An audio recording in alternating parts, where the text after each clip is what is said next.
बिस्मिल्लाहिर्रहमानिर्रहीम। आज की वीडियो बहुत ही खूबसूरत प्लांट डेलिया प्लांट पर।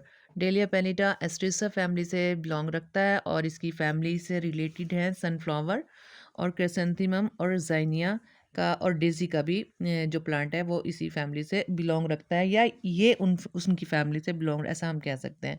चलें अब बात कर लेते हैं। इसकी प्रोपिगेशन बहुत ईजी तरीके से हो जाती है। कटिंग से चाहें तो कटिंग से ले सकते हैं। इसकी मेन इरेक्ट स्टेम होती है, उसके साथ ब्रांचेस अटैच होती हैं और जिनमें लीफ और लीफलेट यानी छोटी सी सीरीज होती है, छोटी छोटी पत्तियों की, मेन पत्तियों के साथ ही।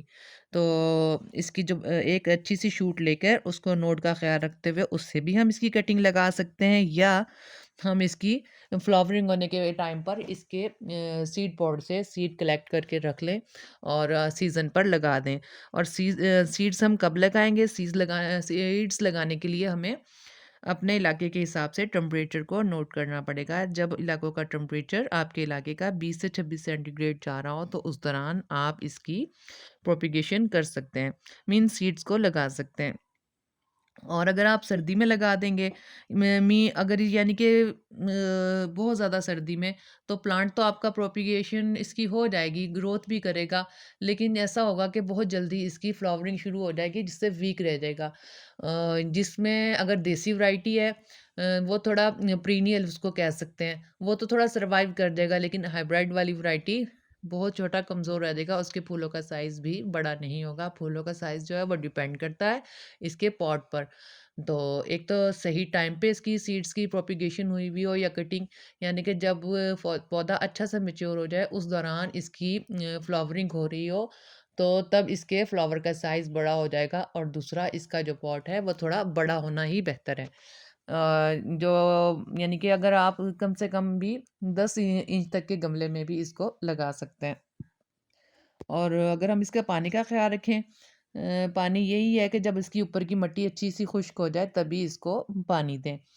और जो हाइब्रिड वैरायटी है वो थोड़ी होती है वीक, उसको हम पीरियड नहीं कह सकते।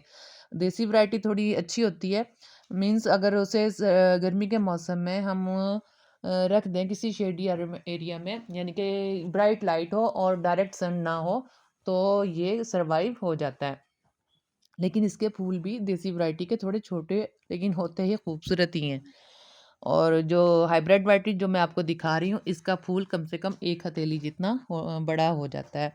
यानी कि आप कह सकते हैं इसके फूल का साइज़ कम से कम तकरीबन हम कह सकते हैं कि इसका जो फूल है वो 5 से 10 सेंटीमीटर तक बड़ा हो जाएगा। 1 हथेली में, यानी कि एक आ जाएगा अच्छा-सा। और जो देसी वैरायटी का है वो बहुत छोटा डाय में बहुत छोटा होता है, लेकिन खूबसूरत बहुत होता है। और दूसरी बात ये कि इसे सर्दी के मौसम में हम फुल सन में ही रखेंगे, और अगर सनलाइट में ना हो, सिर्फ ब्राइट लाइट में हो, तो इसके नीचे की पत्तियां जो हैं वो पीली होना शुरू हो जाएंगी। फुल सन में रखना सर्दी के मौसम में इसके लिए बहुत ही बेहतर रहता है। और इसकी खूबसूरती को भी, जिसकी वजह से इसकी फ्लावरिंग भी, फ्लावर्स इसके मोस्टली टॉप पर ही होते हैं, मेन स्टेम के टॉप पर इसके फ्लावर्स होते हैं। और अगर सही धूप में रखे रहें सर्दी में, तो फिर इसके फ्लावर का कलर और साइज़ बहुत अच्छा सा हो जाता है। ये इसके बारे में ख़ास बातें थी। और मुख्तलिफ़ कलर में, पिंक और पर्पल सा मुख्तलिफ़ कलर्स में होता है, ऑरेंज कलर में। तो ये